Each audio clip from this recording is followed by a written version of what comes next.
Support for this podcast comes from Frito-Lay and the 2023 Snack Bracket Championship. The Frito-Lay Snack-It Challenge is underway, and fans are voting on their favorite snacks to crown champion. We're talking about prime-time matchups between the best 64 snacks in the land. Will Ruffles Ridges reign supreme? Can Doritos defend their dynasty? Or will Smart Food use their smarts for a surprise upset? Only you can decide. Get in on all the action for a chance to win up to $1,000 or a year's worth of snacks.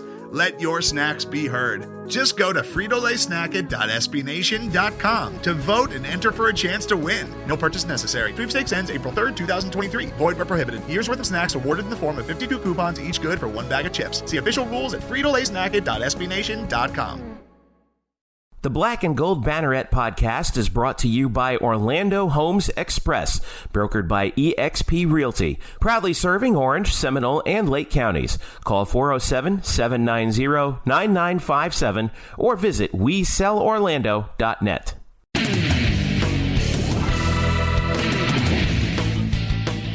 What's happening tonight, fans? Welcome to the Black and Gold Banneret podcast. I'm Jeff Sharon alongside Eric Lopez and Brian Murphy, and we've got a stacked show for you today.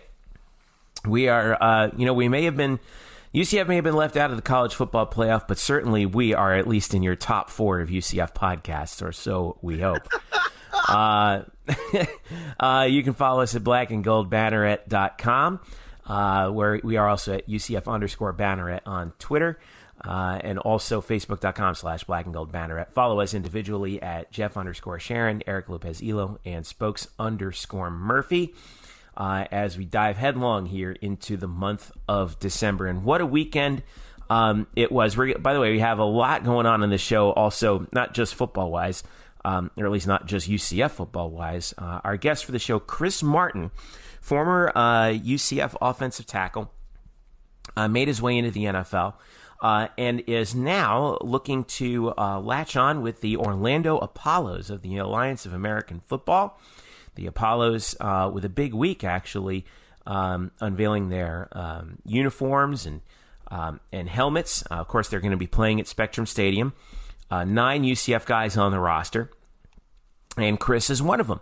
And he's going to, and I actually caught up to him during College Game Day, and so we wanted to wait for an appropriate time to actually air that, because it was a really good interview, and I figure now is a good enough time with a bunch of the news coming from the AAF and opportunities for former UCF players there as well. But nonetheless, lots more to talk about of more immediate varieties, which we will get to, of course. Obviously, we'll talk a little bit more about volleyball and hoops after our break, but we start with football. And UCF football, specifically the Knights, are the 2018 American Athletic Conference champions once again, defeating Memphis in fairly dramatic fashion. Well, I say dramatic fashion. It kind of wasn't all that dramatic toward the end, but it was a little weird there. And the Knights are going to the Fiesta Bowl to play LSU for the first time ever. But we'll get to the LSU stuff in a little bit. But first, I want to talk about Memphis with you guys.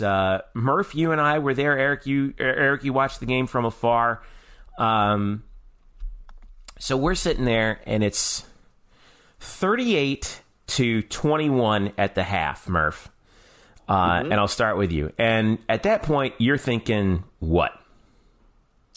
I just couldn't get my mind off of that Otis Anderson muff punt, which had turned everything around. I mean, that's really what I thought was going to decide this game, because the momentum was on UCF's side.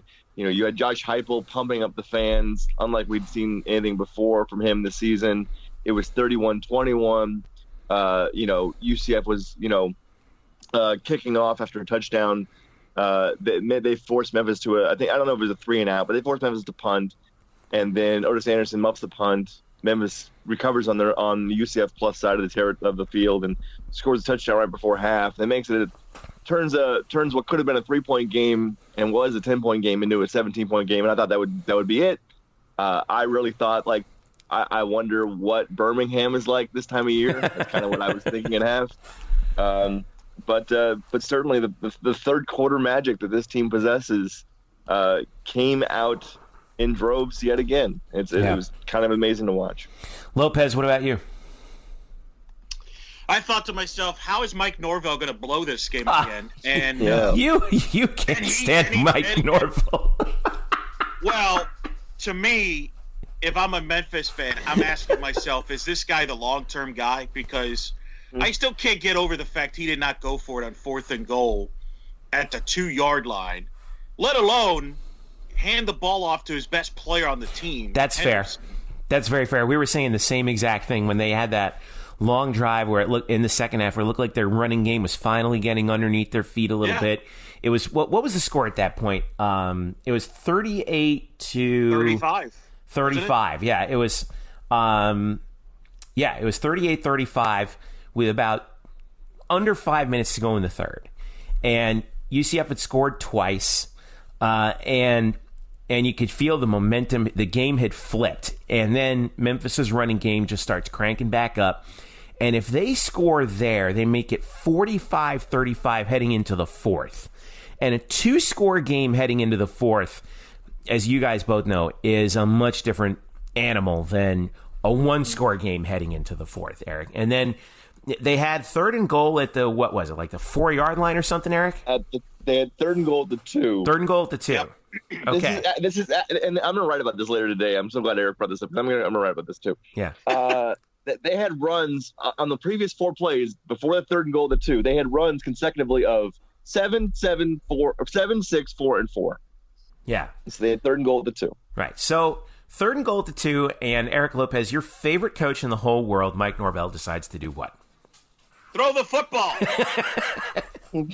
with a stiff quarterback who's terrible, who clearly, I would argue, is not even the best quarterback in his backfield. I would rather have Darrell Henderson be the quarterback the rest of the game. I thought he threw the best pass Memphis quarterback threw all day. Yeah, hope your fingers aren't burning from that hot take. Anyway, carry on. No, and I thought the message there was we're not to lose, and because I felt UCF would make a run. I thought, as bad as everything went in the first half, I thought offensively, they started doing some nice things. I knew they were going to get the ball in the second half. They got some benefits of some officiating calls, whatever. But those things happen in games like that, right? I mean, especially when you could benefit for $4 million if a certain team wins. But whatever. Put the tinfoil hat away. Go ahead. Nonetheless, you have to try to go for the win there, even if you don't make it. Right? If you don't make it, you're pinning UCF back. But by kicking the field goal, that was like a victory for UCF, and I thought it was a momentum there. It was basically a message of, I don't trust our guys to win this game, so we're just trying to hold on. And UCF blew them away in the fourth quarter. And once UCF took the lead, it was over because psychologically Memphis was not going to come back. Not after what happened in October, not after what happened last year. And you could tell in the body language, UCF knew they were going to win this game, and Memphis did not. And I thought, again, for the second time this year, Memphis let them off the hook. And I think Mike Norvell is going to have to really think about some of those decisions. And credit to UCF, they took advantage of it. They were given the opening, and they took advantage, and they crashed through the door, and they knocked them out. Well, between these two teams in the last 2 conference championship games, they've combined for over 200 points and 2,700 total yards. But I think you're right, Eric. That I don't think it's that Norvell was playing not to lose. I think he outthought himself, and he said, "All right, 3rd and goal at the 2. They know I'm going to run the ball. I'm going to run a bootleg." And to be fair, Brady White put the ball right on DeMonte Coxey, and Coxey didn't hang on to it. I was more surprised. No. Then I must have been mistaken for something else. But for me, I've watched this game 3 times now. That ball is not on his hands. It wasn't It's a diving attempt that hit his hands, but it was a full out diving attempt that he had to make and could not make. Okay, but that even okay. Let's put that aside then. 3rd and goal. Okay, fine. 4th and goal. You're still on the 2. Yeah. And put the guys out there. I mean, run the ball. And they decided to go for a 19-yard field goal, which it should be illegal to kick a field goal shorter than 20 yards. But if you score a touchdown there, you're up 2 possessions. You kick the field goal, you're only up 1 possession. You effectively didn't do anything. All right, and that's the thing. But here we are, ripping Memphis the entire time and not giving any due credit, which I think is due, to UCF in the second half, in particular Daryl Mack, who apparently, according to the TV guys, his name is DJ. His nickname. Yeah. That's his nickname. Hey, man. Yeah. Well, hey, the two guys who were the real studs in this game for UCF, DJ and Greg McCrae. McCrae had 206 yards on 24 carries to lead UCF's rushers. 200. He was 4 yards short of Darrell Henderson, and then Mack 19 to 27 for 348. That's more yards than Mackenzie Milton threw for in any game this year, which was really surprising to me. 2 touchdown passes, and he ran for 4, which was a school record, 59 yards net. So, what do we? I mean, that second half, 35-3. The Knights still had to put the points on the board, and they did. Yeah, that's a good observation. Really, thank you. Moving on. I mean, really, that offense is great. Well, I'll say this. I think Mack has tremendous credit after the fumbles early in the first half. A lot of guys maybe would have lost their confidence. I think, to me, and, we'll find out in the bowl game, he's going to get all the practice, 15 practices between now and the bowl game, or, right. Because, these quality bowl games, you got to wait like 6 years to play them. I think this kid's the real deal. I think, I know a lot of people are concerned about the quarterback position next year with the situation with McKenzie and everything. I'm not. Neither am I. I think, to me, now I do think they have to bring in quarterbacks in because from a depth standpoint because of injury, but this a lot of talk about transfer quarterback, and I don't want to transfer quarterback because that's just going to create headaches. To me, I think Mack's the real deal, and I think if you give him the reps and experience, I think he can handle this offense. And I actually think as crazy as it sounds, I think he's actually a better fit for the Josh Heupel offense than McKenzie was, because I think there's certain things Mack can do in the Heupel offense, like running the football, giving him some misdirection, that McKenzie probably doesn't do as well as far as a physical runner. I mean, Mack's a physical runner. I mean, he's a threat in the goal line. He is a big threat. And I think UCF was very physical, and I liked what I saw, and I'm looking forward to seeing what he does against LSU. But I think if he plays well against LSU, he's your starting quarterback in 2019 and beyond. I'm really interested. I think you might be right about that, and I'll tell you the other reason why. Not just the running wise, but we know that Heupel's passing game is a lot more vertical than Scott Frost was. And guess what? Daryl Mack whipped out the vertical passing game in this ball game. He had 4 completions of 44 yards or longer. Got a big arm. He's got a huge arm, man. And not to say that McKenzie doesn't. McKenzie does have a very big arm. He's a lot more, I think, overall accurate. I think the difference is if they can work on Mack's touch, which is what, to be fair, Scott Frost worked on with Mackenzie Milton in the offseason between 2016 and 2017, ball placement and when to take a little something off of it. I think that he could develop into a really, really special weapon for UCF in the coming years. Gabe Davis and Dredrick Snelson both had 100 yards receiving, by the way, and Otis Anderson had 1 catch, but for 54 yards and a touchdown. That was the game that was the play that really helped UCF right after halftime, I think, in terms of getting their feet underneath them offensively. So UCF wins the conference championship for the second consecutive year, 25 wins in a row. They keep the turnover streak alive on what was effectively the last actual play of the game. I mean, it wasn't the last actual play, but the last meaningful play of the game with an interception. And UCF wins 56-41, and their reward for winning 25 games in a row is the Fiesta Bowl against LSU. Obviously, there was some outside hope that potentially UCF could have snuck in. That was by you. Well, no, not just me. Naive people. People. So, but UCF was not going to get into the playoff because the system is what it is. So, nonetheless, a high-level SEC opponent.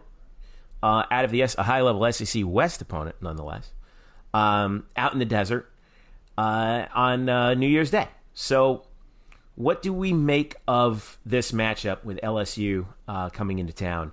Or not coming into town, with us going out there with them. A lot of consternation, by the way. A lot of people thought that it should have been Florida in the Peach Bowl. There's been some speculation that Florida's athletic director may have pulled a few strings in order to make that not happen. Shocking. We have no actual hard confirmation of anything like that. Not that we would.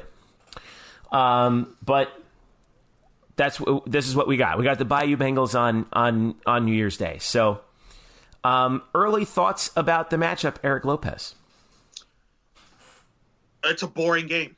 Wow. No, seriously, it's and this is, again, the bowl system's a joke. I do believe Florida ducked this game, and the reason is, think about this, just for common sense, real quick. Would it not make more sense? Because I've talked to LSU people, I've talked to Michigan people about this. Florida, by the way, is playing Michigan again for like the 8th time in the last 3 years. So anyway, go ahead. Sorry. The 3rd time. Like, Michigan fans are not excited about this matchup at all. They're like, really? We're playing them again? You could have set up Michigan versus LSU in the Fiesta Bowl, which they have never played before. They have never played. Those two schools have never played before. The Peach Bowl, you could have had Florida and UCF. Think that would have been a sellout for both sides? Yeah. So I think you would have had 2 interesting games. Instead, because certain people are too scared of the consequences if, God forbid, they lose a bowl game because their egos can't handle it. So they decide instead to pull some strings because that's certain to be in the administration there. And you get Florida, Michigan, which is a whatever game. Been there, done that. I've seen that game. I covered that game a couple years ago here in the Citrus Bowl. Meanwhile, you're forcing UCF to fly out to the Glendale to take on an LSU team that's going to be probably without a third of their starting defense, either due to injury or guys declaring for the NFL draft that aren't going to play because they want to stay healthy for the draft. So instead, we got 2 games where I don't think LSU fans are particularly excited to be playing UCF. Of what I've talked to, I don't think Michigan fans are excited to be talking about playing Florida again in the Peach Bowl. And I don't think, Murph, I don't think there's UCF fans that are not real thrilled that they got to go all the way to Glendale from a financial standpoint. It's not an easy trip to do Glendale instead of driving up to Atlanta. So nobody wins here, but that's the the system here, the bowl games, as far as I'm concerned. But, hey, we get to play an SEC team with a nickname Tigers for the 2nd year in a row. Woo! You gotta love those tie-ins. As a writer, you have to love those tie-ins. As a person also looking currently still at plane tickets for Phoenix, it's not as good as going to Atlanta because it's not a good time of year going out to Arizona around New Year's. The plane tickets are ridiculous. But I feel like they the fans will find a way to get out there. And Eric, I do disagree. I really like this game. And actually, our parent company, SB Nation, really likes this game. I think had an article up this week about the watchability of each bowl game, all 7,000 of them. And UCF ranked 2nd in terms of watchability. I think that tells you how bad the other games are, probably. Well, yeah, possibly. I will not be watching most of these games. But I think, look, UCF right now is watchable alone. People want to watch UCF.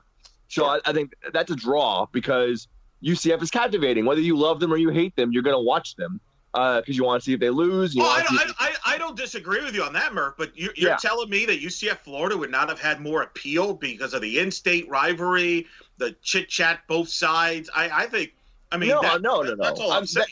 That would obviously have more appeal. I mean, it's not even I'm not even arguing that. I'm arguing that this game is not boring, which is what you said.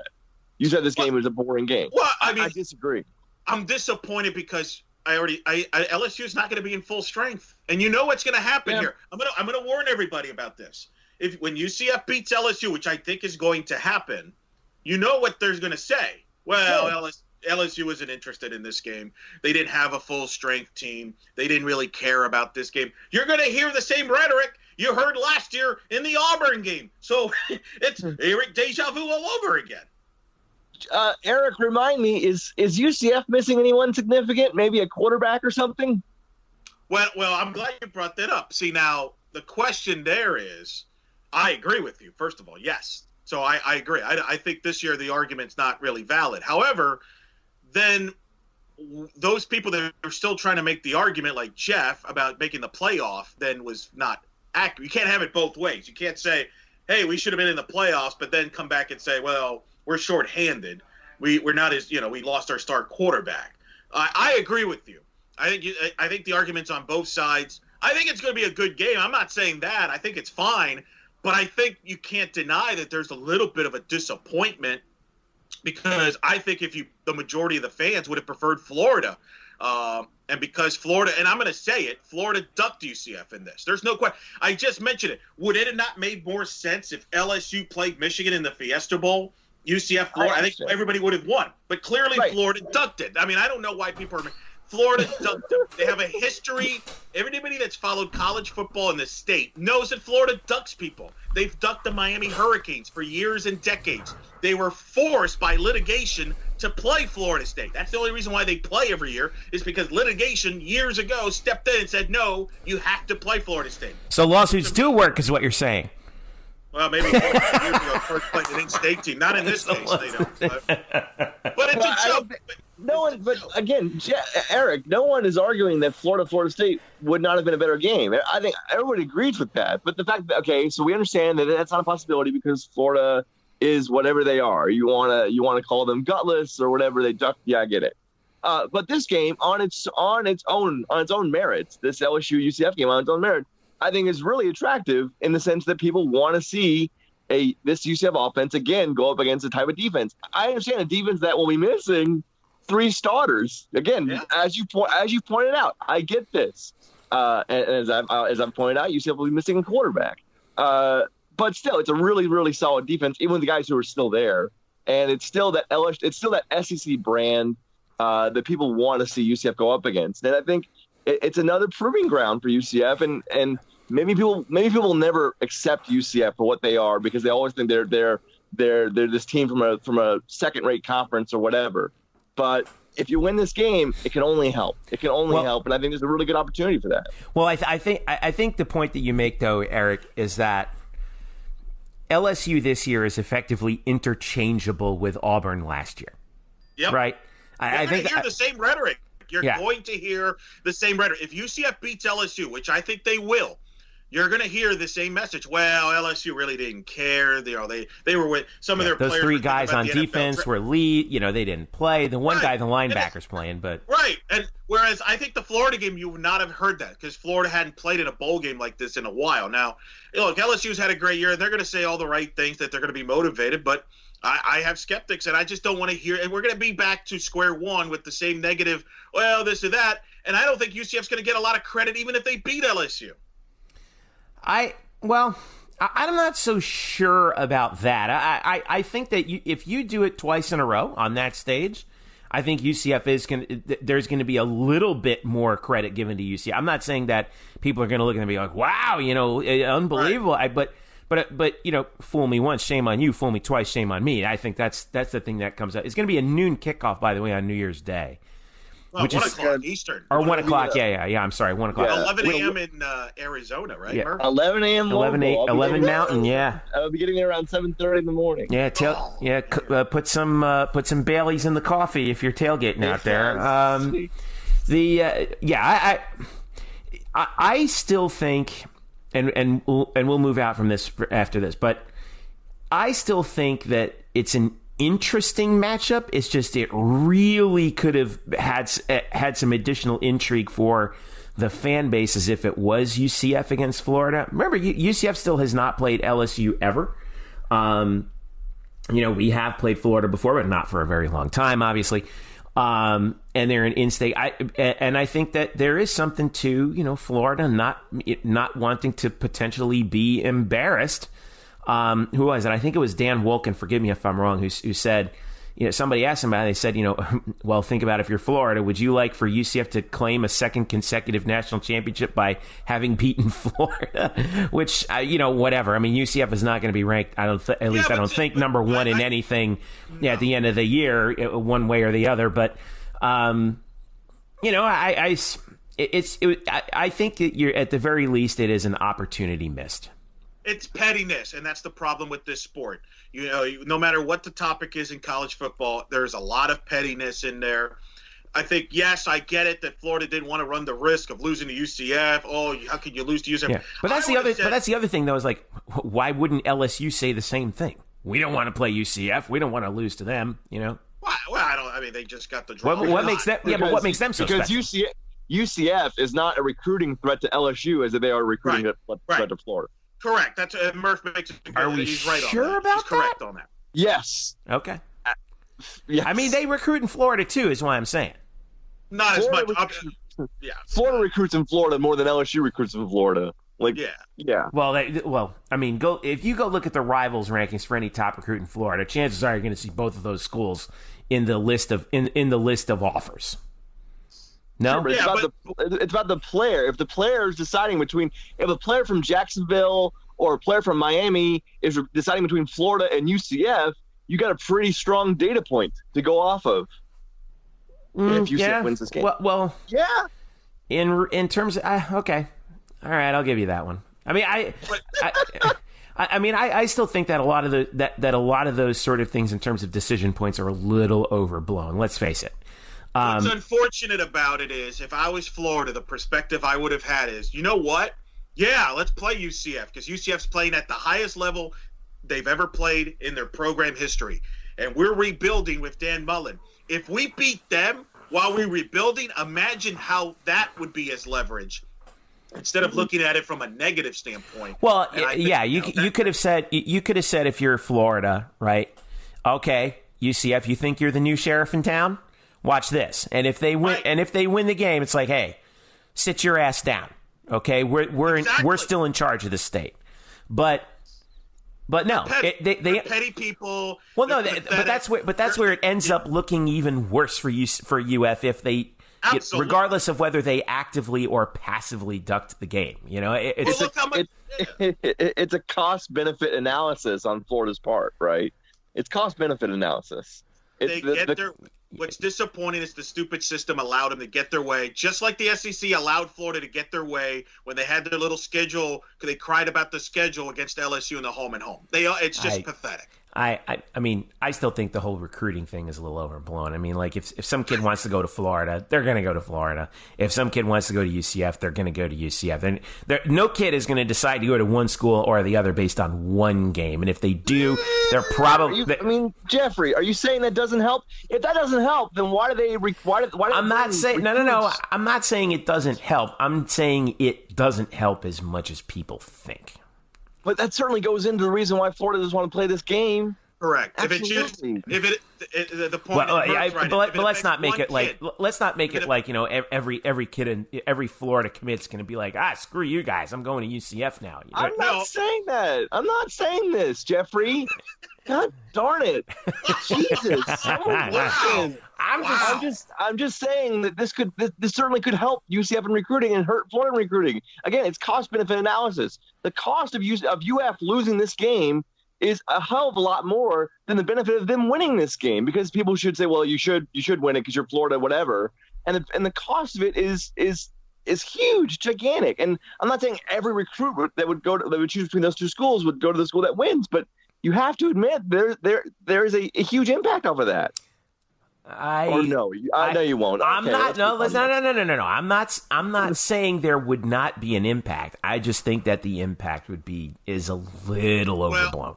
Well, but I think the coaching staffs would tell you if it affects one kid, that's a lot, because one kid can make a difference. You don't know who that kid could be. It could be the next Blake Bortles. It could be the next whoever. So to Murph's point, it may not be like it's not every kid, and that's not what he's saying. Yeah, I mean, that's fair. If he affects one or two kids, that could be the difference in a recruiting class, as we know. Well, I mean, of course, if it prevents you from getting the next, Will Greer, okay, But if it's some kid who's going to be a backup corner for 4 years, I mean, maybe not. It's just so.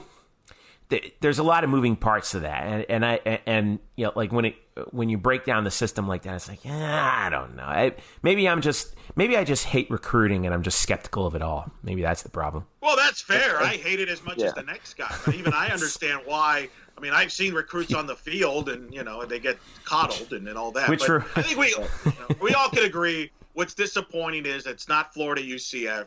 And it's one of the many issues with the bowl system. I do think LSU presents a nice game. I think it's going to come down to the line of scrimmage. Interesting to see how UCF matches up with LSU in the line of scrimmage, because LSU is going to try to be physical. And maybe, hopefully, UCF's defense will actually show up for 4 quarters instead of 2 quarters. Well, we can go on and on about that.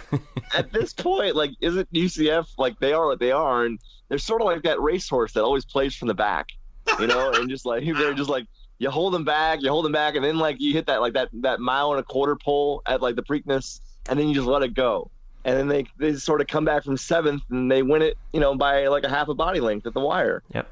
I'd rather finish strong than start strong. That's the whole thing. It's the point that catches up with you. Maybe it will.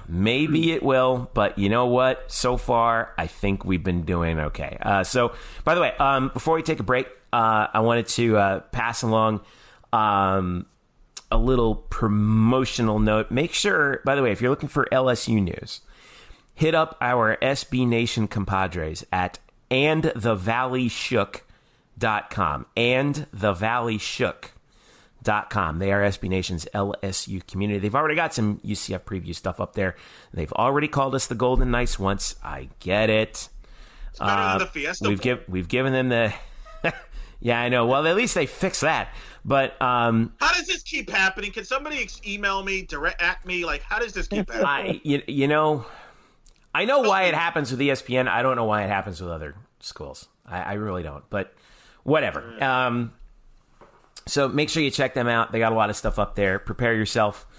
It should be fun. It'll be actually nice to, catch up with the LSU fans out there. I know they love their Tigers. I mean, we all know that. Oh, yeah. Eric, you've been up to Baton Rouge for a couple times.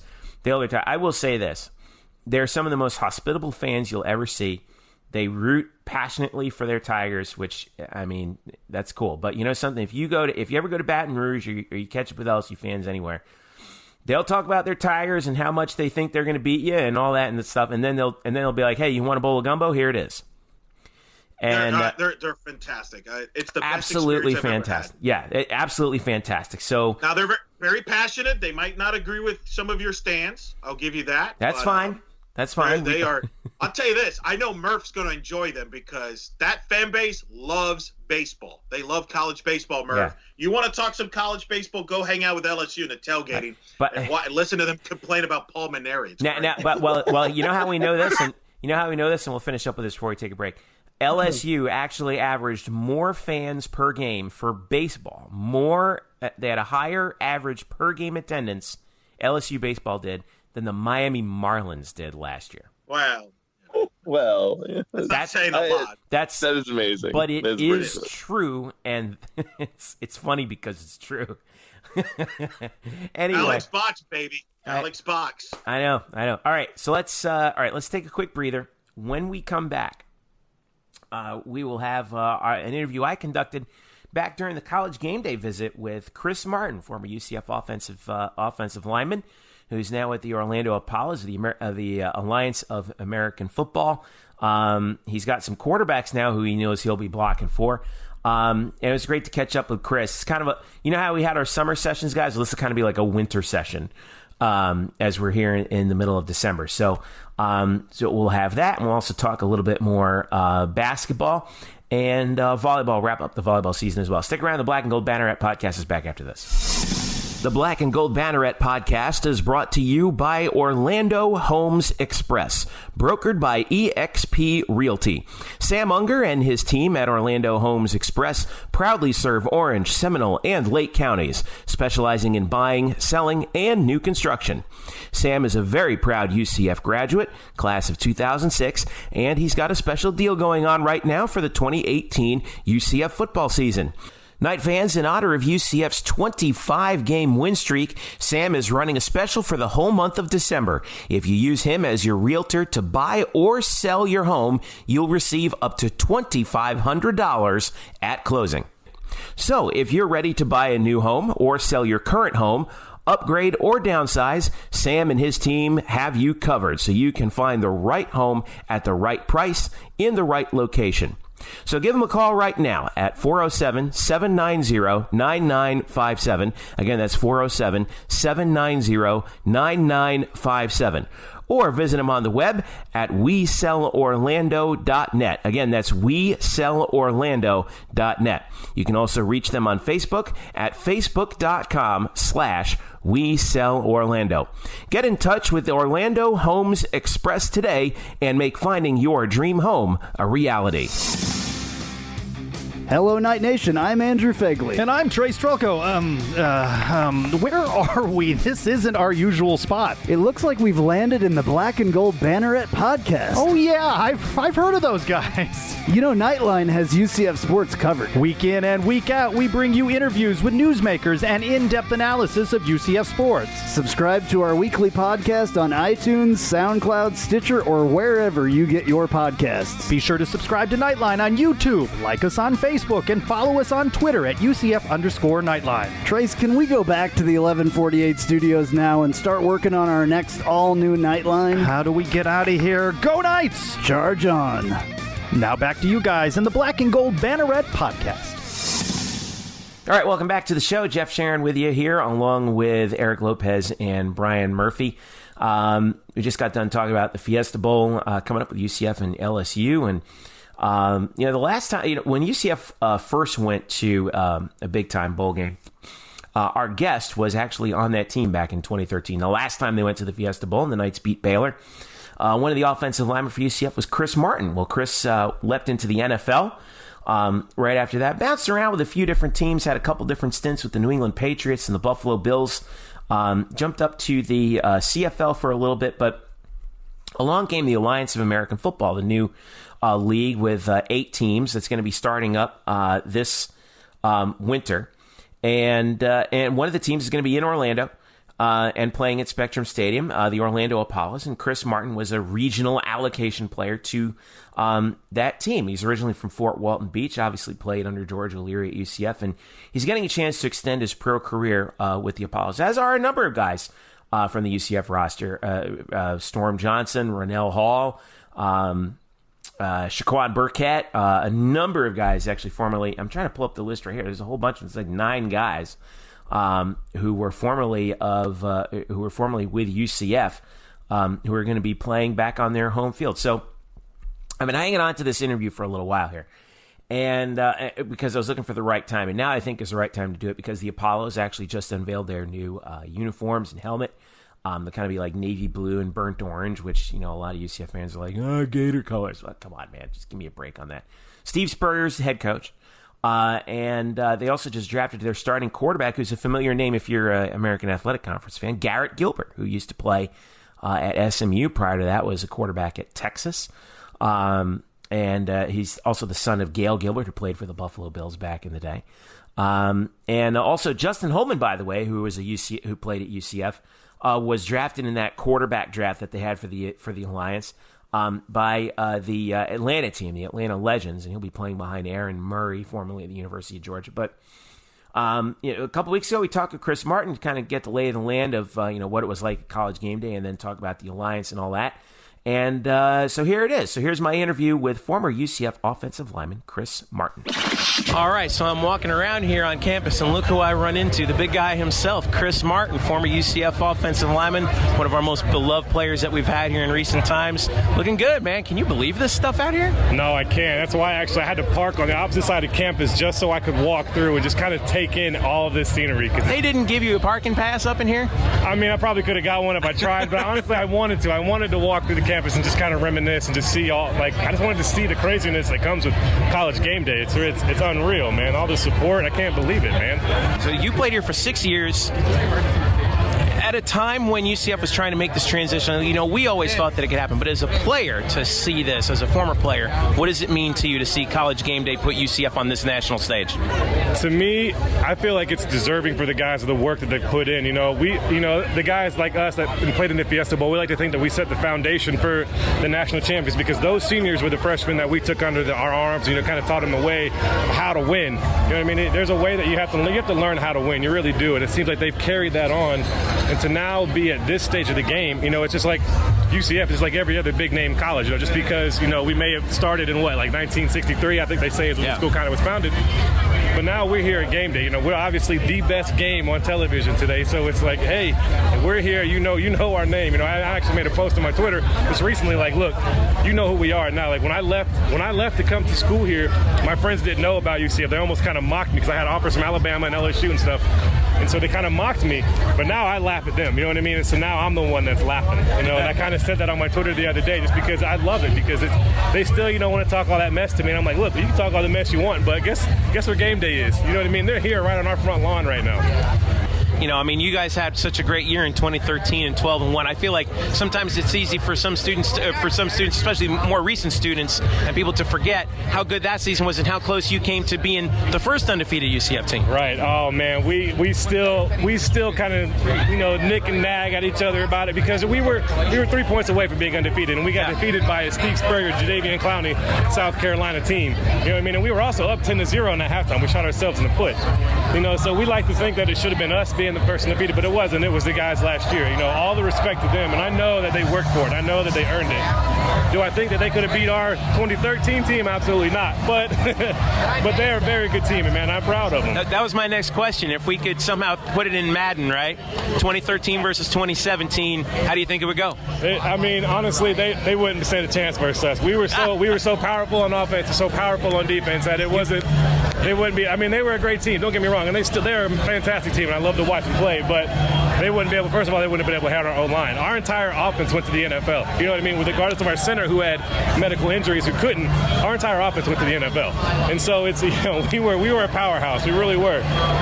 You and Blake, because Blake, I remember somebody asked him about it. He's like, we would have wrecked him. Oh yeah, no doubt. I mean, it would have made a heck of a game because two different styles, right? Right. Yeah, absolutely. Blake understands, you know, and we had great DBs. You know, we had great linebackers. We just had an overall really, really great team. And so I think it would be a good game. It wouldn't be any kind of a blowout, but I know that we would have won, number one, because I know that up front our offensive line would have dominated anything that they put in front of us. There was no team in the country that year that we wouldn't have been able to dominate up front, in which anybody who understands football, that's the key. You know what I mean? If your D-line and your O-line can dominate, that team's most likely going to win. Let's talk about you now. You're with the Orlando Apollos of the Alliance of American Football now. You're going to be back playing at home at Spectrum Stadium once again. Tell me about the team. Tell me about what the experience has been. And you're going to be playing for Coach Spurrier now. Ironic, right? The only guy that we lost to my senior year is the guy I'm playing for. Have you talked to him about that, by the way? Not yet. Oh, that's probably going to be one of the first things I bring up when I actually sit down and talk to him. So, I mean, that's like a nail in my side for my entire life. You know what I mean? 'Cause I actually had one of those posters that had the schedule on it, and I kind of X'd off every team as we get. And there's one team that has a circle. You know what I mean? It's like, And so, I mean, we'll talk about it. But man, it really is a blessing to be able, number one, play back in my stadium, but number two, still be able to play football at a professional level, where, you know, every other professional kind of sports team, as in basketball and all that kind, they all have other leagues, you know. But in here, it was just the NFL. If you didn't make the NFL, you were done.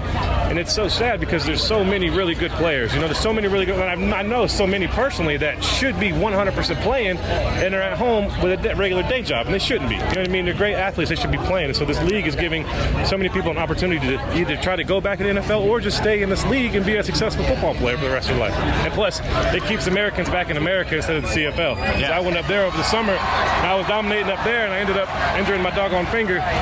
Right? And I'm actually looking at your finger right now. Goodness me. Yeah, right? And that's after surgery. Looks like you're growing another finger out of that finger. All right. So the league starts in February. Right, correct. And so we have a mini camp. We have mini camp in December here, and then camp January. And then the league starts February. But we get to play. We're actually with the first game of the season here back at Bright House, or I guess it's not Bright House anymore. Now it's Spectrum, right? Yeah. So it's times have changed. Oh man, they changed fast, right? And so man, we're actually really excited. And I know there's several guys from UCF that I've played with and I know very closely that are going to be on the team. And so I know this team's going to be successful because I know all the guys that are going to be there. So I know you, obviously, but Storm is on the team. Rennell, Godfrey, Jordan McCray. Shaquan, and then Tony Gerard is there, the D lineman. So there's that's at least 7 or 8 guys that I've played with personally, that I know personally, that are going to be right there with us. And so not only does that help the team, you know what I mean, but that's going to help the whole atmosphere of us being a family instead of just random guys coming in, you know. So we already have a family bond. Like, I'll be playing next to Jordan McCray, which I played next to Jordan McCray for 4 years. So, you know what I mean? So him and I can communicate without even having to communicate. And so it's going to be, I think it's going to be something really special. It really is. And I'm so glad that we get to play back here at Spectrum and just bring football to the fans even after football season's over. You know, now they get to have the football win almost year round. You know, it's an incredible thing. It's an incredible thing to be a part of. And the reason I came to UCF was to be a part of first. You know what I mean? To be kind of laying the foundations to be, you know, I was part of the first bowl win. I started at left tackle as a redshirt freshman when we beat Georgia. First bowl win in history. You know, so I came here to be a part of first, and now I got the ability to be the first inaugural season of this Apollos team, man. And it's such a blessing. And I was actually just talking to another guy about if I would go back to the NFL if I had the opportunity.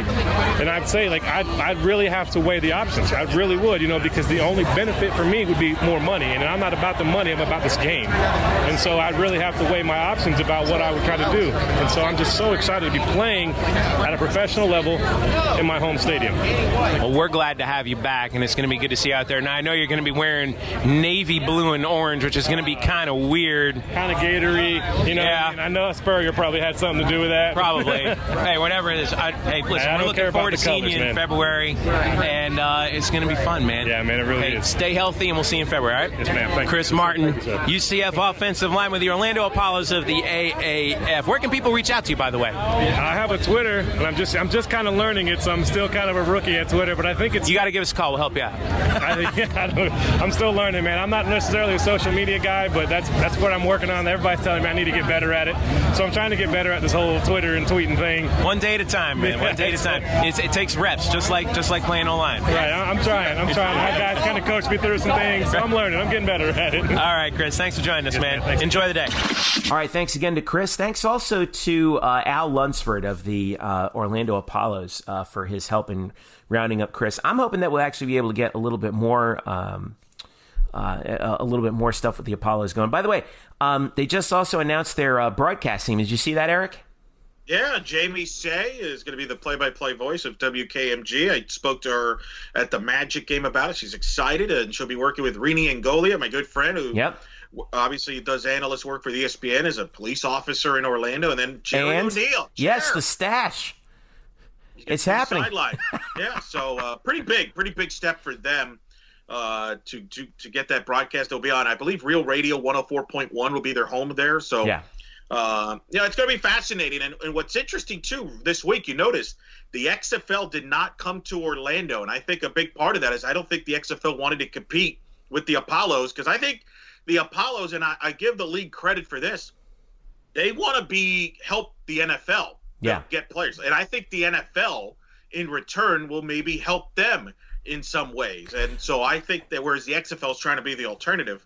So I think it's a good deal there. And with Steve Spurrier coaching there in Spectrum Stadium at the home games, that's a pretty cool deal. And it gives guys like Chris Martin and Justin Holman and other guys in the league that are going to be in the league opportunities. Yeah.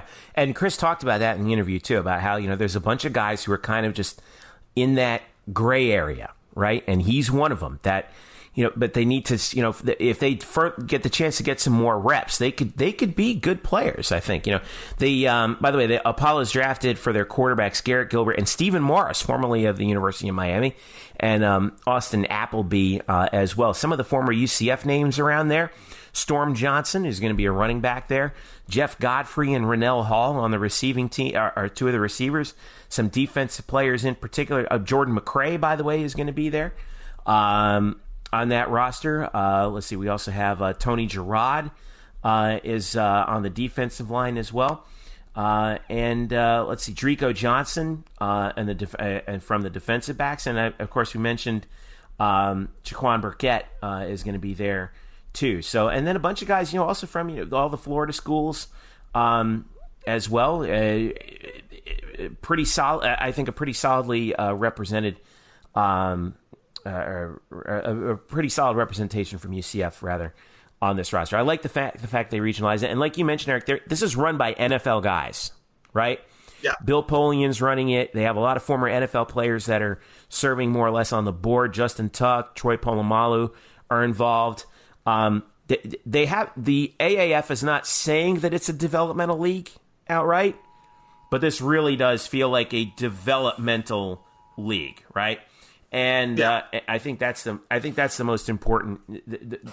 It's been a long time coming. We've talked about this a lot, and I think it's going to happen. So their first game is actually going to be the week after the Super Bowl, and it'll be televised on CBS. But you could also hear Jamie and Rennie and Jerry O'Neill on the radio. So congrats to them as well. I'm so happy for Jamie. I've known Jamie since I was an intern in grad school at WSYR in Syracuse. I've known Jamie Say for quite some time, and I am so happy for her that she gets this opportunity. She told me back then that she dreamt of doing professional football on play-by-play. She's a Syracuse grad, and we've known her here in Orlando at Channel 6 for a long time, and she's like the nicest person you'll ever meet, and the Apollos are very, very lucky to have her captaining the ship, and it's well deserved for Jamie. So I'm really happy for her.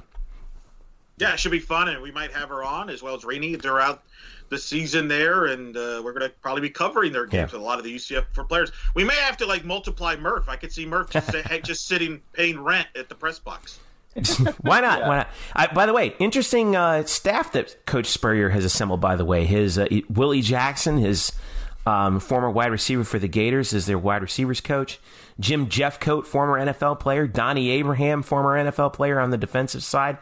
And Todd Washington, formerly of the former NFL player, also is on that staff as well. Played for the Buccaneers and the Houston Texans back in the day. All right.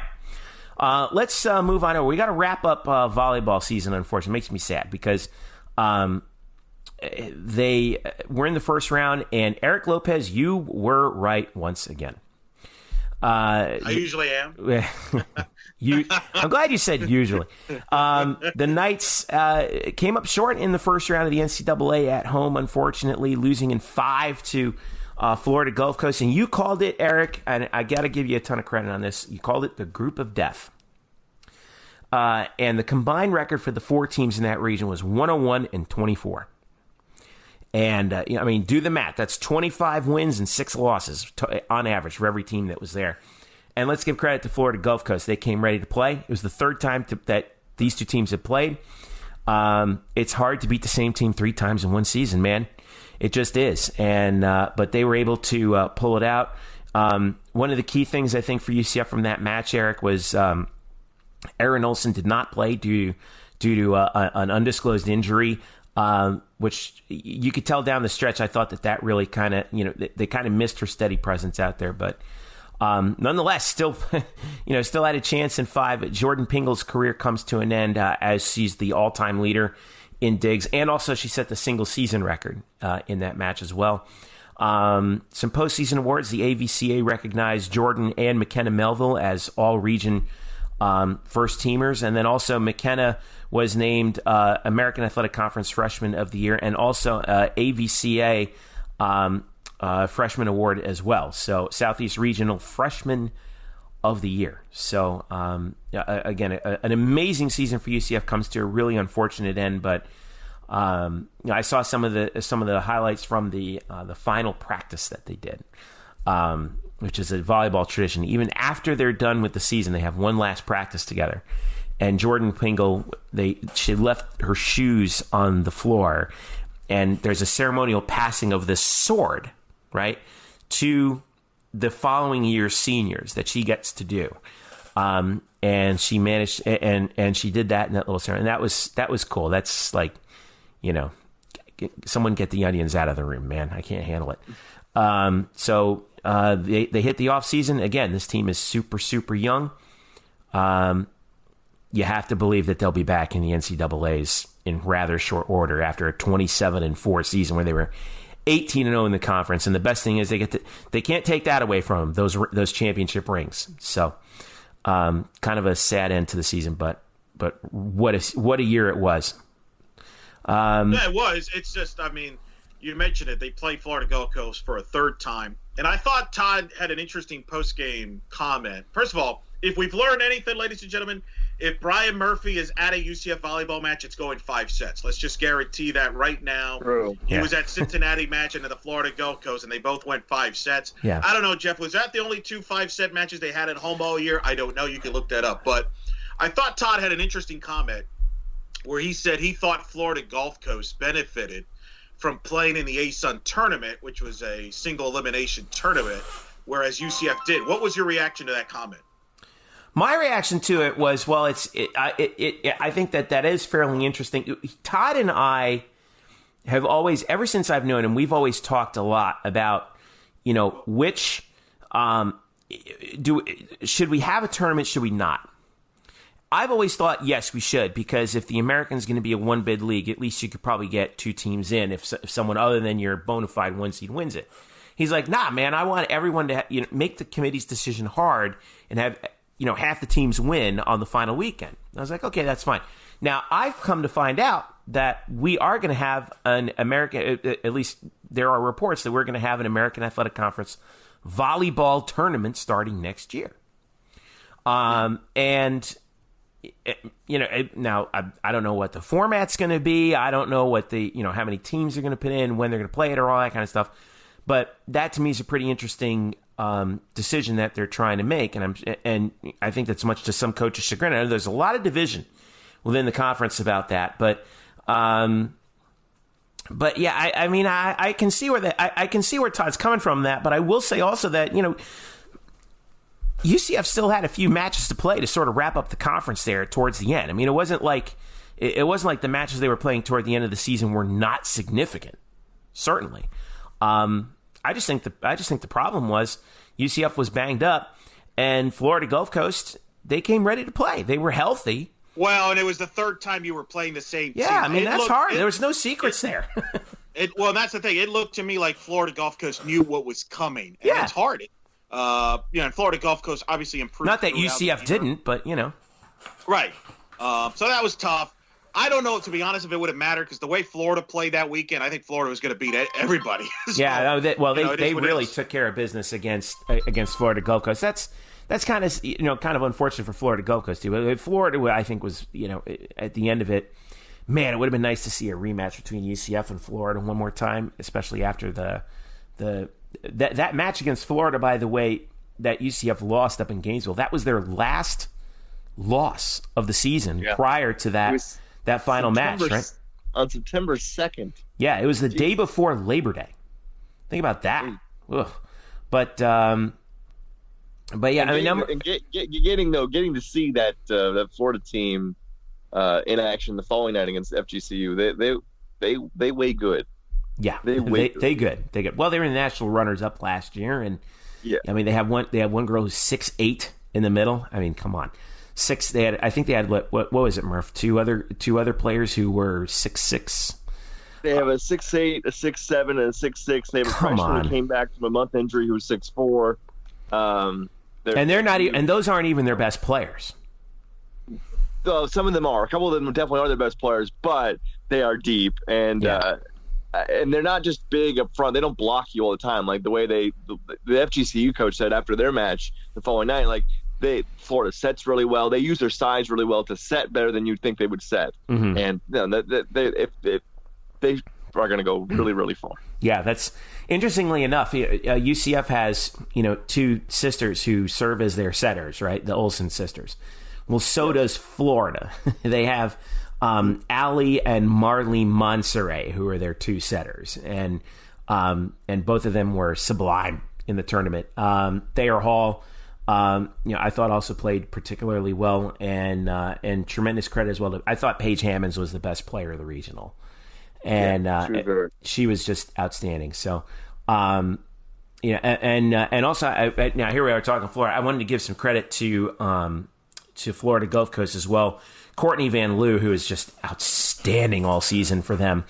One of the coaches for FGCU told me after the match, he's like, we're a one-trick pony basically, but we had it working tonight, and he was right. She had a spectacular match against UCF. But also, I think you got to give credit to Dana Axner, who's their who was their libero, who is a high school teammate of Allie Sable's in Dublin, Ohio, UCF's Allie Sable. And Dana was she was everywhere where she needed to be on the floor. She seemed, she was almost like a miniature Jordan Pingle out there, if you will. And she was fantastic too. So credit to Florida Gulf Coast. Credit to UCF, Todd Dagenais on another.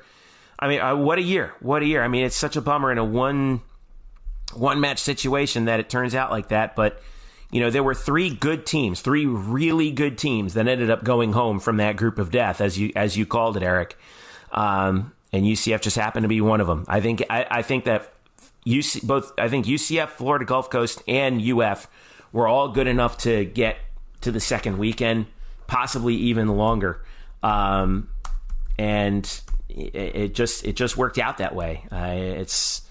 It's a bummer, but wow, what a year that UCF volleyball has had, and it's only going to continue to get better. Florida, interestingly enough, they're still alive in the tournament, and they will play BYU, who are they undefeated this year? They play them Friday. BYU volleyball. Let me look that up real quick. But I know they're the 4 seed. Live internet searches on podcasts. Yeah. Well, look. I mean, it's not all of us 26-0. Yeah, 26-0. So, well, actually, they're listed 29-1. 29-1. Where was the loss? Who did they lose to? Oh, Loyola Marymount in the their last match of the regular season. Wow. Yeah, okay. that helped Loyola Marymount get into the tournament over Kansas and Kansas State. And they got swept in that match. Really? Oh, okay. Yeah. Well, hey, credit to LMU. Credit to Florida. It should be fun seeing this go the rest of the way. I wouldn't be surprised to see Florida in Minneapolis in the Final Four when all is said and done, to be honest with you. So, all right. Hoops. A little bit of like a scant schedule right now for both hoops teams. We'll talk about the men's. They suffered a heartbreaking loss at Mizzou on December the 2nd. They had this game, and 0.7 of a second to go. Mizzou hit. Well, I'll leave it to you, Murph. Yeah. How did this happen? So I want to say I watched this game from the comforts of Burger U. After we talked to the players, because it was Selection Sunday for the Bulls, and we talked to the players afterwards, and then I went to the on-campus bar to watch this game. And this is a game, obviously, that UCF should have won in about 3 different ways, all within the last 2 minutes. So basically, just a reset, at the 2-minute mark of the second half, around that point, B.J. Taylor hits a 3. And it was Terrell Allen who hit a 3. They put UCF up by 3 with a minute 12 to go. Okay, they have the ball with 40 seconds left as a phone goes off during the podcast. They have the Someone's ball blowing up. Seconds. It's softball Woj is at it. Anyway, go ahead. Yeah, it's softball Woj. UCF basketball has the ball with about 40 seconds left, up by 3. It was a bad pass turnover on an inbounds, I think from Dayon Griffin. The box score says Aubrey Dawkins, but I'm pretty sure I watched it and said it was Dayon Griffin. That turned into a layup that cut the score from 55-52 to 55-54. Yeah. But Memphis turned it back over, and then UCF turned it back over on a shot clock violation. Which is just like, what are you doing? Get a shot 40 seconds off, left. And then, just get a shot off. But fortunately, there was a 5-second violation from Memphis on an inbounds. You mean Mizzou? So UCF had the ball. UCF had the ball again. They got 2 free throws from Aubrey Dawkins. They were up by 3 with 12 seconds left. And Memphis comes down. And if you just look at the box score, Memphis comes down, hits a miracle three-pointer. You mean Mizzou, not Memphis. Missouri, yeah, Memphis. Sorry, I got football in the brain here. Yeah, Missouri. I'm really flustered by this basketball game. Missouri comes down, hits a three-pointer to tie it. But the worst thing about that 3 is that UCF had 5 team fouls. Why don't you foul? You had a foul to give. Right. You foul at like the 2-second mark or 3-second mark and make them reset out of bounds. They didn't. They let it ride. And Jordan Geis made a really fairly miraculous three-pointer from the top to tie it up. They went into overtime, and Memphis won in overtime in a close game. But UCF should have won this game if not for the bad inbounds pass turnover at 55-52, if not for the shot clock violation, and if not for the missed opportunity to foul in the last seconds, they should have won this game. And all three of those things came together that led to this loss. And it's a bad loss. You know, I don't know how I feel about the whole fouling when up 3 thing, and I'll tell you why. No. But they had a foul to give. I know. But here's the thing. You could in theory foul them again. Just foul them until the clock runs out. But the problem is, how many times have we seen teams like turn around and throw up a 3, and then they call the foul, but they call it a shooting foul, right? That's sort of where I'm kind of like, I don't know. I mean, if your defense is good enough, you should be able to force them into a bad shot at that point. I don't know. I keep thinking about like the strategy behind that, and I just can't. I can go either way on it, I guess is what I'm saying. It wasn't a good shot either. It was a rush shot with the time ticking off. But the fact, I even if they had 17 fouls and if they fouled and they go into a 1-and-1, I don't know. I would have more of a debate there. I mean, but you had a foul to give. Just foul in the back court with like 6 seconds to go. Yeah, I mean, I don't know. It's kind of hard to. It's a heartbreaking loss, really. I mean, because that would have been a really good road win, especially after beating Alabama as they did by 6 at home. And then you go on the road and then that happens. I mean, and let's give credit to UCF where credit's due. I mean, they kind of held Bama at bay. So. I don't know. I feel like these 2 losses, because UCF men's basketball right now is at 6-2. Overall, I mean, not bad. But these 2 losses to FAU and then to Mizzou are just like missed opportunities because they basically both happened at the buzzer.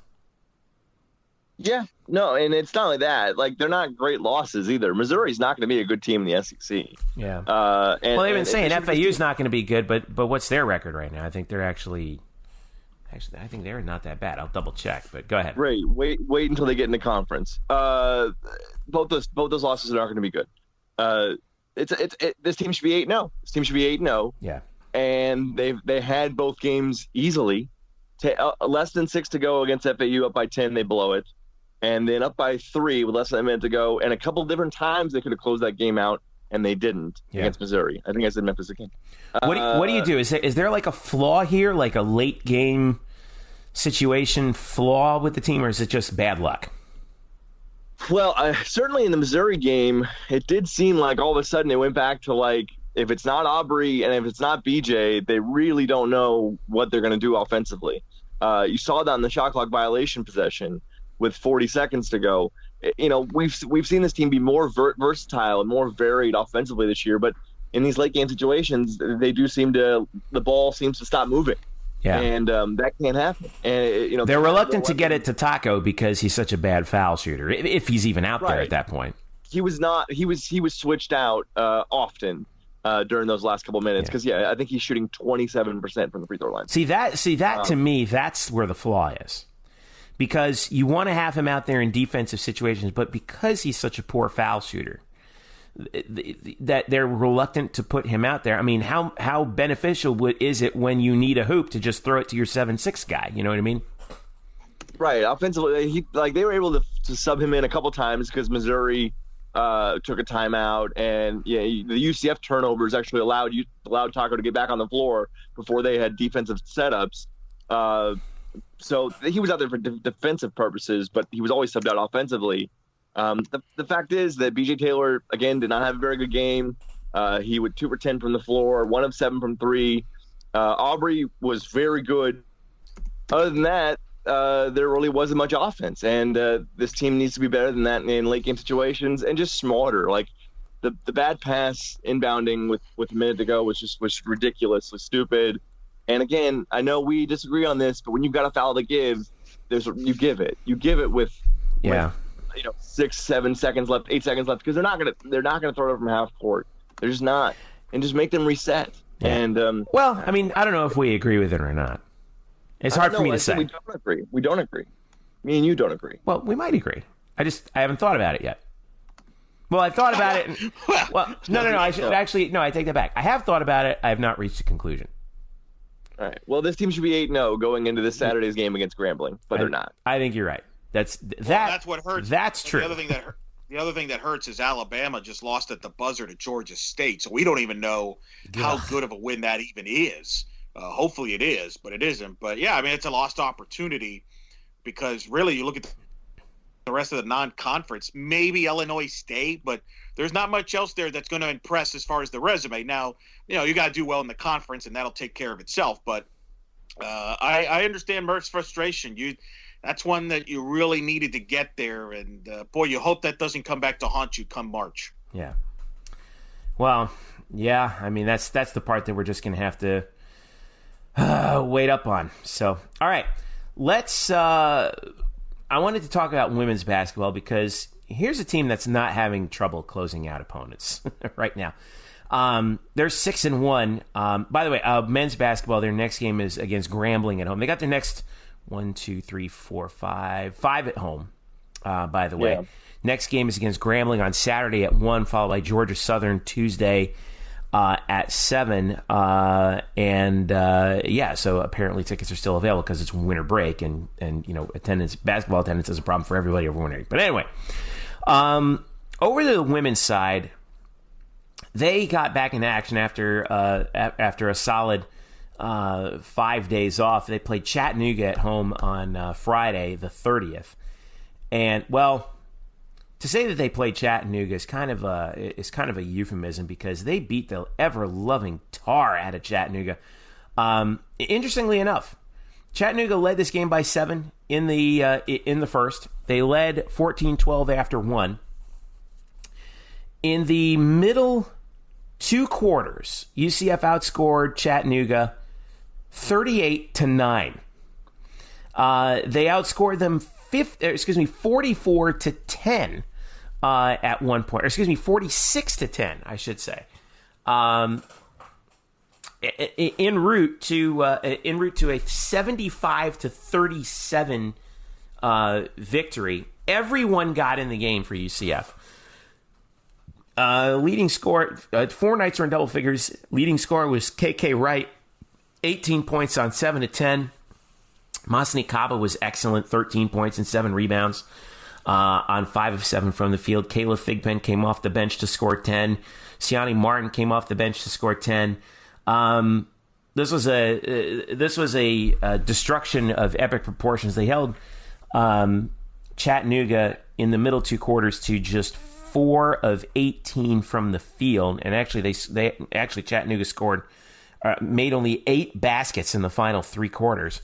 It was just an impressive performance. I know it's against Chattanooga and they're not very good, but you're supposed to do things like that to teams like that. And next 2 are on the road: Sunday at Delaware, Wednesday, December 12th at Duquesne, before they come back home for Pacific on Monday, December 17th. But right now, UCF Women's Hoops is 6-1, and they're off to a pretty good start so far in this non-conference schedule. But I think it comes back to overall defense, and Murph, we've seen a little bit of this too as well, and Eric too. KK Wright has just developed into what, for my money, the best point guard in the American. Tell me if I'm wrong. Well, I think people in Storrs, Connecticut might disagree with that. They have a pretty good. They disagree with everything. They can go away. Unfortunately, they don't. They just crushed Notre Dame. But outside, let's just awesome. leave it outside of. If you put, as I like to say, the American Conference outside of UConn, you can make that argument. Outside of UConn, if we eliminate UConn, which they should because UConn's in a different league and a different level, I would say, I think she's played at a very high level, and I think that's the encouraging thing. They've got depth.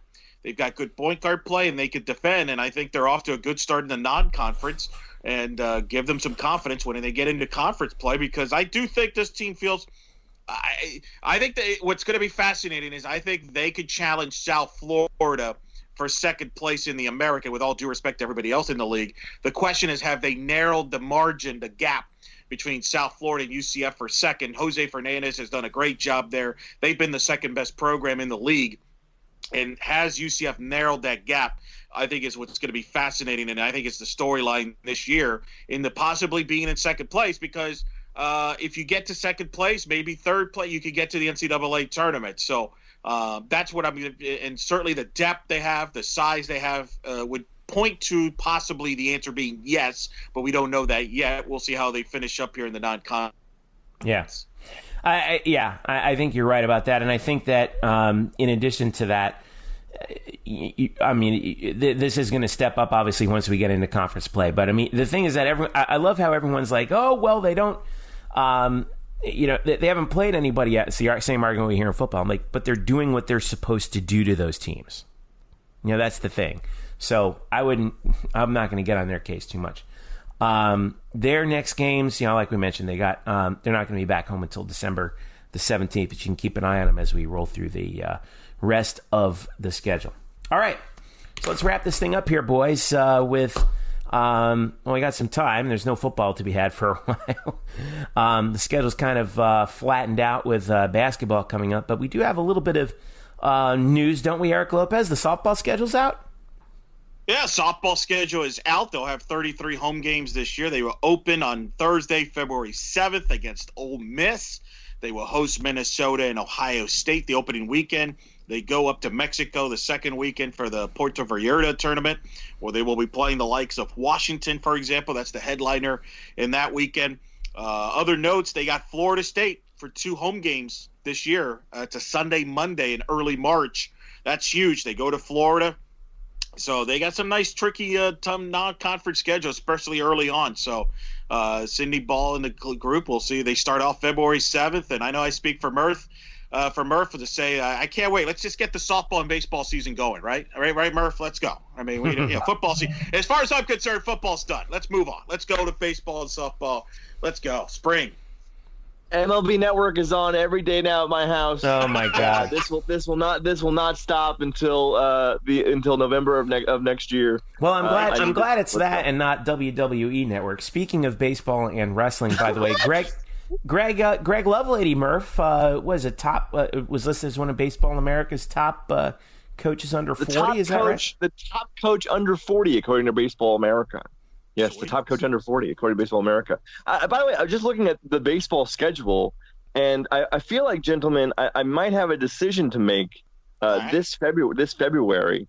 Wednesday, the 27th of February. I'm looking at going to some basketball road games this year. I think I'm going to go to the Houston basketball road game on March 2nd. But before that game, basketball is at South Florida. They're in Tampa against the Bulls. That's on Wednesday, 27th at 7 o'clock. That same night, baseball is at Florida in Gainesville. Wow. So which of those games do I have to go to? I'm pretty sure I have to go to baseball against Florida. I don't know, man. You got to flip the coin on that one. If basketball is rolling through conference and they're looking really strong, as they should this year, maybe that USF game is and that's only, about 2 weeks until the end of the regular season for basketball. Yeah. But anyway.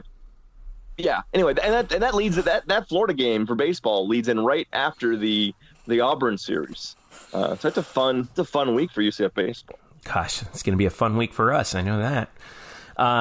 Based on your history with the city of Tampa, every time you've traveled, Murph, maybe baseball is the route to go on that one. It probably is, because I can't escape Tampa without either getting a flat tire or a ticket or something ridiculous. Stay the hell away from Tampa. Although, isn't Yankee spring training going on right around that time? Like you could do a double dip there, right? It's right in the neighborhood of it's right behind Raymond James Stadium. I should have dipped by there after the USF game in football a couple weeks ago, but I did not. Are the Yankees going to do anything in the offseason here? I mean, they're just going to let everybody else. We're going to do anything? Yes, they will be. They will do things. Things will happen. Yes. I just want to get through the next month. That's all I want to do. I can tell you that John Denton, by the way, the Magic is a diehard Cardinal fans fired up about Paul Goldschmidt. It's very fired up. I am not loving that trade, but good on him. That's great. Let's wrap this thing up. We're going to start our LSU preview stuff probably this week a little bit. Luke Saris has got some stuff for you. Coming up later this week. I know Brian and Eric, you guys will both be doing we'll both be getting some stuff ready, prepared for the bowl. And Eric, you had another good piece on the good TV numbers from the from the conference championship. Not bad numbers considering they were going up against the most watched college football game of the year on Saturday. Yeah, and one of the most watched games in the last decade. Alabama, Georgia, 17.5 million people watched that game, which was incredible. What a classic game that was. And, but the good news for the American is despite that, they only dropped about 9% and 2% as far as ratings and viewership compared to last year's game. So their numbers are still respectable. 3.2 million viewers watched the title game. That's pretty good because I had concerns when I heard about the SEC number and the way the Alabama-Georgia game turned into a classic. I'm like, oh, boy, is anybody watching the American Conference Championship? Well, interestingly, though, I thought that the plot of the two games benefited UCF because when UCF started making their comeback in the second half, UCF's game started a half hour earlier than the SEC championship. Sure. So when UCF started making their comeback and the drama was starting to build, that was when Georgia was starting to pull away from Alabama. And that game was starting to look like a bit of a runaway at one point. And then by the time UCF had sealed it effectively, that's when Alabama started making their comeback. So if you're talking about like channel flippers, I think that kind of worked out. It helped. I think you're right. I think the channel flip helped. And all right, I'm going to give credit to Mike Oresco since I know it's the cool thing to just rip him now for any little detail because apparently it's his fault that UCF's not in the playoff. Apparently because he doesn't speak up, even though no other conference commissioner, by the way, speaks up on anything. Like Jim Delaney, who the Big Ten champions missed the playoff the last 3 years, he's cool with it. He doesn't say anything, but yet Mike Oresco has to speak up to make a difference. But whatever. The American Conference Championship game was on ABC the last couple years. The Mountain West Championship in comparison, which let's be honest, if we're really objective, had a better game. Like Fresno State, Boise State, two top 25 teams. That's probably a better game on paper than the American Conference. Well, also, I watched that game and went to overtime. I watched that game in the snow in Boise. Well, I'm glad you did. It was on ESPN. Not many other people did because it was about 1 million viewers watched that game because everybody was watching the Big Ten or the ACC. My point is, like, the American UCF's benefited from getting some good time slots that they would not have gotten either in Conference USA or the Mountain West. And I pointed that out in the article. UCF has had a lot of – now, like, UCF's helped the American too because obviously UCF's brought a lot of attention. But let's – I know everybody's bashing Oresco and everybody's doing this about the league and everything. Can you imagine 5 years ago, 6 years ago, UCF ever being on ABC, period, unless they were playing a marquee opponent? So let's keep that in mind and perspective. I think we've lost perspective on that. They've been fortunate. They've gotten some tremendous time slots, in part because of the American Conference TV deal, and hopefully they'll get a better deal as we move forward. But let's say I think the American has certainly separated themselves from the rest. That's why they are the Power Six, and I think it was a very positive number, all things considered. I think ESPN put them on that slot on purpose to see how they would fare against stiff competition. And I think if you're the American, I think you held your own.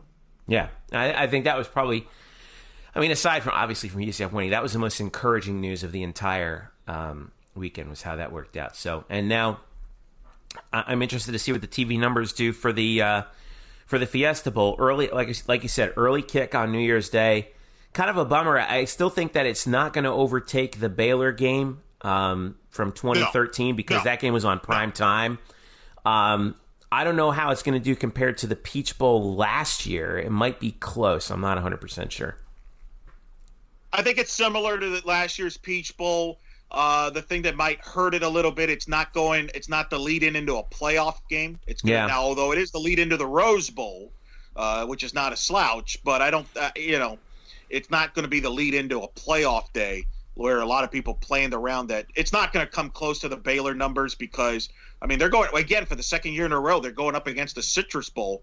Penn State and Kentucky is the ABC game. There's an Outback Bowl, I believe, on ESPN too. So they're actually going up against multiple games. Not to mention there's a hockey game, I think, going on that day. So there's stuff going on around that time slot. Yeah. So the question will be, how do they fare compared to Auburn. Now, the good news for them, though, is LSU is a huge, huge TV brand. New Orleans will be the number one market for this game as far as tuning in, more than likely. So I think it'll be close to the Peach Bowl numbers. It could come down to how the game plays out and things like that. Yeah. Well, we'll be keeping an eye on that. Make sure you check out our updated table of UCF's all-time television ratings history, which is part of Eric's article there. Also, Brian, you've got an article up on Coach O and LSU. They're saying that they're going to be motivated. Do we believe them? I mean, Go Tiger. I'll tell you what, the real MVPs in Arizona are going to be the professional transcriptionists who are on site to transcribe those Coach O press conferences. I mean, we already talked about this during the show. Is like the two things that LSU fans / UCF haters are going to latch onto if LSU loses this game is that, one, they weren't motivated, or two, they were shorthanded. They were understaffed. Damned if you do, damned if you don't. I mean, and so I wrote an article on that. Basically, Coach O was asked directly about his team's motivation heading into this game. And then I'm also currently working on something else we just talked about during this show about how UCF won the AAC championship through just better coaching in a blowout, and especially in the second half. Well, that was very clear. And not just what Norvell didn't do in that one instance where he threw on 3rd and goal from the 2. And like his failure in that second half goes beyond that. And I'll point that out. And I mean, also, you got to give credit to Josh Heupel, and I'll do that as well. And then I'll be at the basketball game on Saturday to see if the Knights can rebound from another should-have-won, did-not-win game against them. And they'll play Saturday against Grambling. Yeah. And we've also got a couple of other things on the homepage. Well, you had another story on all those stories from Saturday's American Athletic Conference Championship coming out of UCF. Luke Saris has got a look back on, really, when you think about the last 30 months for UCF, it's just been truly remarkable, and we got a bunch of other stuff coming your way as well in the coming days and weeks as we head through the month of December. All right, let's wrap this up. Thanks again to all of you who have been listening. Thanks also to Chris Martin of the Orlando Apollos and Al Lunsford as well for their help with their interview. Thanks to everyone with the American for helping us out. Chuck Sullivan, who is just tremendous as usual. Tom Ojakian as well from the American, who've helped us out all week with our coverage of the American. Thanks to all the guys and gals from UCF for their help as well in terms of media relations and keeping us updated on everything as they do. Andy Seeley and Dan Forcella and everybody, just tremendous job by all of them. And I want to thank Ian McDougall as well for his help with volleyball too. Thanks also to our friend Sam Unger for his sponsorship of our podcast as well. You can check him out at WeSellOrlando.net. And thanks to you guys, Brian and Eric. Okay, what are we signing off? Is this the end of the pod? Is this the last podcast we're going to have? Yeah, no, it's not the last podcast. We're going to have another one next week to talk basketball and probably some other stuff. But I mean, all of these thank yous feels like we're like saying bon voyage. No, I'm just trying to be. I'm into the holiday spirit now. I'm trying to be a little bit more, a little bit more generous in my thanks to everybody on all these kinds of things. I feel like I never thank enough people during the regular podcast, but thanks to you guys as usual. I will send out another thank you to a person you already thanked. I will thank Ian McDougall again because I wouldn't say clamoring, but I have been wanting more KZ for Heisman lays. If you remember back early in like August when we went to AAC Media Days, they had the KZ for Heisman campaign, and they had a lay that they made with a little pin, KZ for Heisman. I still have mine, by the way. Correct. So I had given all mine away to friends and family because it was really cool. And even though the obviously the advertisement for KZ's Heisman campaign doesn't exist anymore, the lays still exist. And so when I arrived Saturday for the championship game, I had a bag underneath my seat in the press box of about 20 lays that Ian had put together and given to me And so I'm very happy now that if anybody wants a KZ for Heisman lay, hit your boy up.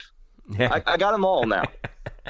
And by the way, speaking of the Heisman, a little UCF note on this. If Kyler Murray, who's one of the 3 finalists alongside Tua and Dwayne Haskins of Ohio State, if Kyler Murray wins the Heisman Trophy, it'll be the second athlete ever to win the Heisman Trophy to play at UCF in baseball on campus at the stadium what do you call it now? The John? Murph, is that what you call it? It's the John. It's the John Iuliano Park, but it's the John. So Kyler Murray, who played this off in May when Oklahoma played UCF in a 3-game series and actually dominated the series, I'll defer to Murphy on that. Best player on the field, bar none. Would be the second Heisman Trophy winner to play UCF in baseball, joining Jameis Winston, who played here when Florida State played UCF in 2 midweek games the year that he won the Heisman, which was he won the Heisman in 2013. He played here in the spring of 2014. Packed house here at UCF. So kind of a little quirky little stat there because I don't think we've had a Heisman Trophy winner play at Spectrum Stadium against UCF. No, we have had Russell Wilson. I just want to point that out. Anyway. But he didn't win the Heisman, though. True. I know. My brain already hurts. All right, we got to get out of here. Thanks to you guys, and thanks to all of you fans who download us. Make sure you follow us at blackandgoldbanneret.com. Follow me at Jeff_Sharon. Follow Eric Lopezillo. Follow Brian at Spokes_Murphy. Follow us, all of us at UCF_Banneret and at Facebook.com/blackandgoldbanneret. For all of us here at Black and Gold Banneret, thanks for listening. This has been the Black and Gold Banneret podcast. We'll catch you next week.